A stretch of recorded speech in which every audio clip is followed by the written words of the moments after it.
Good day, everybody. Tracy Brown here. So I'm standing and walking a little because it's kind of cold just to be sitting. So I'm in a different spot here. Woo! Sorry about that. Sun in our face. So I just want to come out with it. I know that, gosh, a lot of us, after the newness has worn off of our, deep dive, whatever, into I'm letting go. I'm going to let go of I'm going to work on letting go of my disordered eating or, doing some basically diet trauma recovery work. I mean, essentially that's what it is. I mean, people might not think that dieting is a trauma. I totally believe it is because our bodies, they don't like to be starved. That's not their programming. And they do a lot of things to adjust to try to keep us alive. So anyway, it's hard on our bodies. Chronic dieting is hard not only on our bodies but on our mental and emotional health, but yet we blame ourselves. So that's probably why you're here watching this. You recognize that it's not actually making me happier. I've even been, say you might even be thinking I've even been thinner and I wasn't necessarily happy. Maybe I was more culturally acceptable and maybe I got some compliments, but I wasn't necessarily happier and the underlying stuff isn't necessarily gone. It just got a little distracted with the weight loss for a while, but now I'm dealing. So anyway, I know you might not hear this, but a lot of times people tell me, and I'm going to post a big long post about this that I wrote this weekend for you all about this topic, but when you first start this work, it's new and exciting and we're really hopeful and we want change and we want something new. And then really what ends up happening, whether it's second session or you're honestly a couple months in, is that I thought I would be thinking about food less by now. And I'm not. I'm actually thinking about it just as much or more.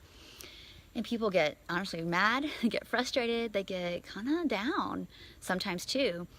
And one, that always shows that's actually a key study side effect of people going off their diet, is that people get more down because we don't have the chronic distraction of dieting to cover up emotions, or even the chaos, because some people, they might be in a cycle of restricting and deprivation-driven eating or binging, and the chaos is gone. The chaos sometimes is like the lid on the bottle, and when that lid's off, we feel more stuff. So it can go either way. It depends on the person and the situation. So when that's gone, what you're going to notice is more feelings and more realness around things. And I mean, I'm trying to be very literal here. I've had a client one time many years ago say, I thought I was going to be thinking about food less. I actually think about it more and this sucks. And I don't know if this is for me.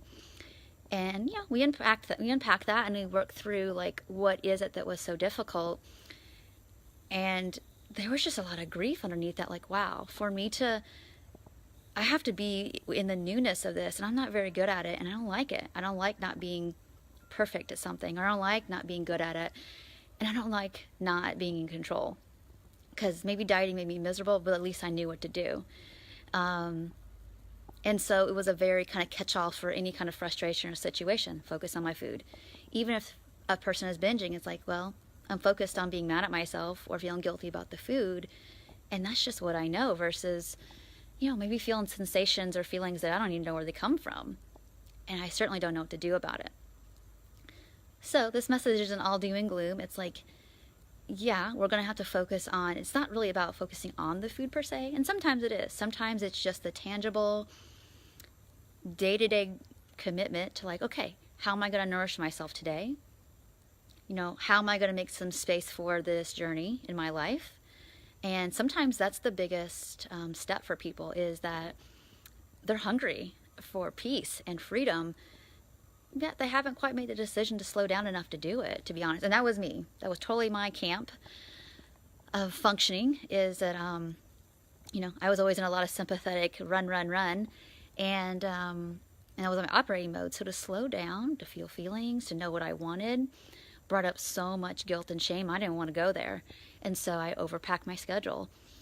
Even doing things that weren't even necessary, but just because I could. And so if you're watching this and yeah, that's my MO, that's going to be your edge and the place you got to jump in. Maybe there's two ways to go about it. You jump in the deep end and say, okay, I'm carving out extra time for every meal to process. And you might tell me, like, I don't have time for that. I've got kids, I got a job, I got whatever. It's like, you don't need lots of time, but you do need 30 seconds maybe at the beginning, or 5 minutes, or eventually maybe 15 minutes to journal, to process, to take time to at least write down in your phone. Sorry, my hand's shaking, it's cold. To process, what it is that your head is telling you about, like, why or how come your food and what you just did isn't okay, all the head talk, and get grounded again. So it's really important. Now, and if you're in the camp of people, it's like, I don't want to have to make decisions. I don't want to be this responsible for my body because it's too much work. I want you to take some time to unpack, like, well, who says you're not worth the effort or the work? This is why I think that, the process of intuitive eating takes time. It's not a program. It's not a diet. Recovery isn't a follow XYZ instructions and then you'll get XYZ results in 12 weeks and you're done. It's kind of a process. If I had a piece of paper, I would write down, like, okay, so here you are coming into the loop of recovery, and you're going to do some new things. You're going to think, this is awesome. And then you're going to get a level of freedom that brings up another level that it's time. Now you have capacity more to maybe look at. And so you're going to spin a little bit on this, like, I can't move forward because, it's my weight, or it's the food, or it's the wrong food, or the body. I'm like, no. This is actually about something that's being liberated in your system. Old memory, old fear, whatever coming up that we need to unpack. And then you're going to have a level of, like, confidence. Okay, I can do the next thing. And so you're going to spin up into some level of a little bit more freedom. And then you're going to loop again on something that needs your attention because it's right timing. So, I know that's why I see a lot of people who haven't heard this message before.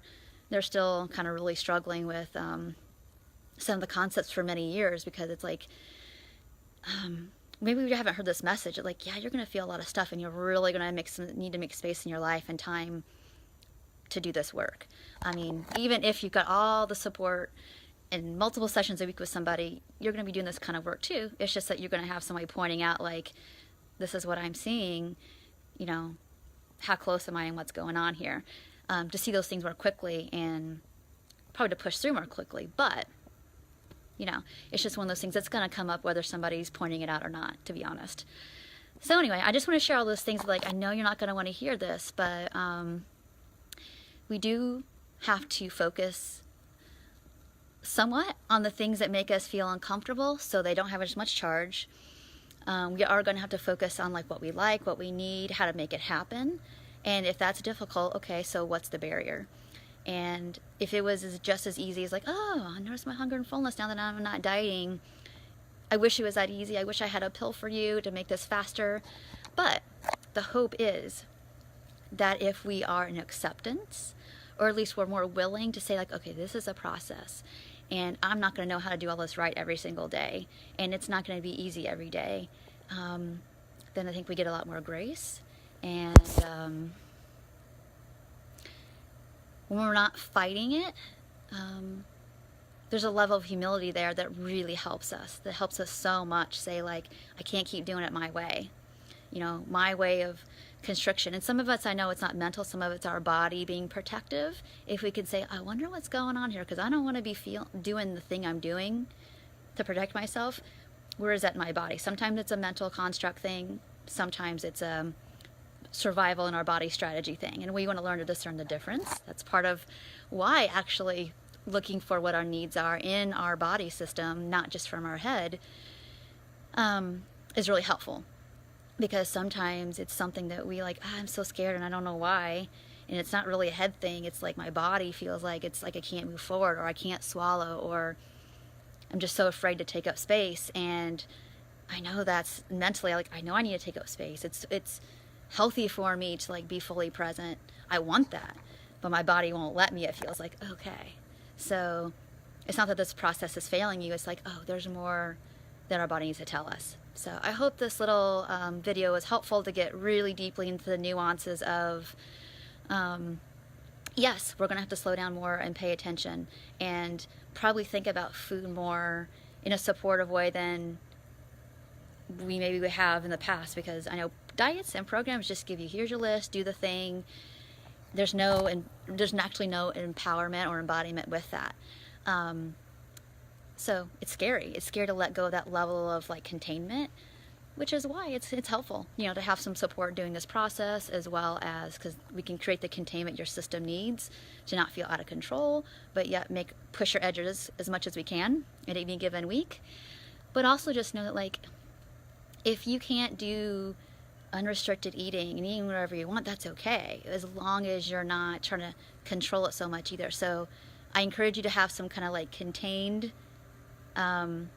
strategy to not feel like you're blowing your gaskets, but you're also pushing yourself. So I hope this message was helpful. Again, it really would, I feel really passionate about this, so it really would honor me a lot if you were able to share it with people that may be struggling with this process and don't quite get why it feels so hard.